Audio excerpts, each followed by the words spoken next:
Ariketa honek ez dauko zailtasun handirik. Egia esan, geratzen den bigarren mailako ekuazioa, ebatzi beharra, baina gero B atalari egin nahi diot kasu apurtxu bat, egiten den galdera teoriko horri. 100 litroko ontzi batean, beraz, volumena ja ezaguna dugu, volumena 100 litrokoa da, ariketa honetan bai da ezaguna, eta esaten da, sartzen direla 2 mol hidrogeno eta 4 mol jodo. Besterik ez bada sartzen, hemen 0 ipintzen dugu. Eta berotzen da temperatura hau lortu arte. Temperatura horretan oreka lortzen da, eta ematen den datua da kafe dala 55. Hau da kafearen balioa. Unitaterik ez dauko. Ze ikusten duzu hemen, ariketa honetan, planteatzen den ekuazioan, delta n, biken bi da, hau da 0. Horregaitik, oreka konstantea geratzen da unitate barik. Eta gero ere beste gauza batzuk desagertuko dira, ikusiko dugu, volumena konstantean desagertu egingo dela. Jarraitzen dugu orduan, esan dugun moduan, oreka aurrera egiten du, hemen gastatzen bada kantitate bat, kantitate bardina gastako da ioduarena, eta sortu hidrogeno ioduroarena izango da bikoitza, horren bikoitza. Orekara iristen gara, eta hauexek dira orekako molak. Orekako kontzentrazioak izango dira azken hilaran dauden mol guztiak zati 100 eginda. Orduan, zuzenean, joango gara kafe idaztera. Eta kafen, ipiniko dugu, hidrogeno joduroaren kontzentrazioa, hidrogenoarena eta jodoarena zatitzailean biderkatuta, eta orduan daukagu 55 dala mol kopurua hidrogeno joduroarena zatitxuta volumenarekin, hau da, 100ekin, hori dana karratu eginda. Hemen, hidrogeno molak zati 100 eginda, eta jodomolak zati 100 ere bai. Ikusten duzu, 100 karratu geratzen dela zatitzailean bietan, beraz, 100 hori ezabatu dezakegu. Orduan geratzen da, 55 berdin, 4 karratu, zati bikenekiz, bider laukenekiz. Izendatzailean agertzen den biderkadura hau eginez, eta 55ekin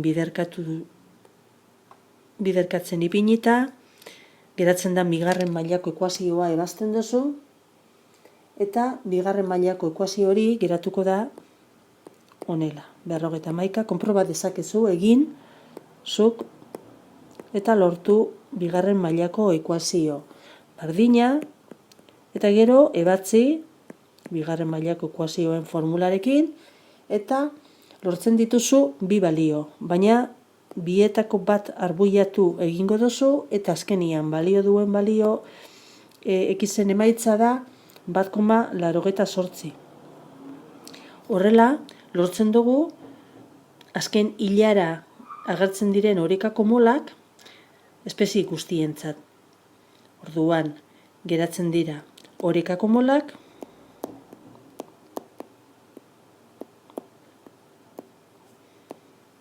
egiten badugu hidrogenoarentzat, bik enekiz hori, lortzen dugu 0,12 mol. Jodoarentzat 2,12 mol, eta hidrogeno joduroarentzat 3,76 mol. Hori da atalean eskatzen dana. B atalean esaten da, kanpoko presioa bat atmosferakoa dela. Hori esaten digute enuntziatuan, kanpoko presioa. Eta galdera da, ontzia irekitzen bada, ia airea sartuko den ontzi barrura edo barruan dauden gazak atarako diren. Horretarako, zer jakin behar dugu? Ontzitik, guteukagun ontzitik, gazak ateratzeko, horrek esan nahi du, barruan dagoela, barruko presioa dela kanpoko presioa baino handiagoa. Barruko gazak sakatu egiten dute, eta ateratzen dira. Hau da, barruko presioa kanpokoa baino handiagoa bada, hori gertatuko da. Berriz, ontzian dagoen presioa kanpokoa baino txikiagoa bada, orduan airea sartu egingo da barruan. Zein da gure kasua, zein egoeratan aurkitzen gara? Horretarako egin behar dugu presio totala kalkulatu. Presio totala kalkulatzen dugu gas idealen legia, baina mol kopuru totalarekin. Hau da, presio totala izango da mol kopuru totala, bider R, bider T, zati volumena. Hemen dana daukagu ezaguna. Batzen badituzu dauden molak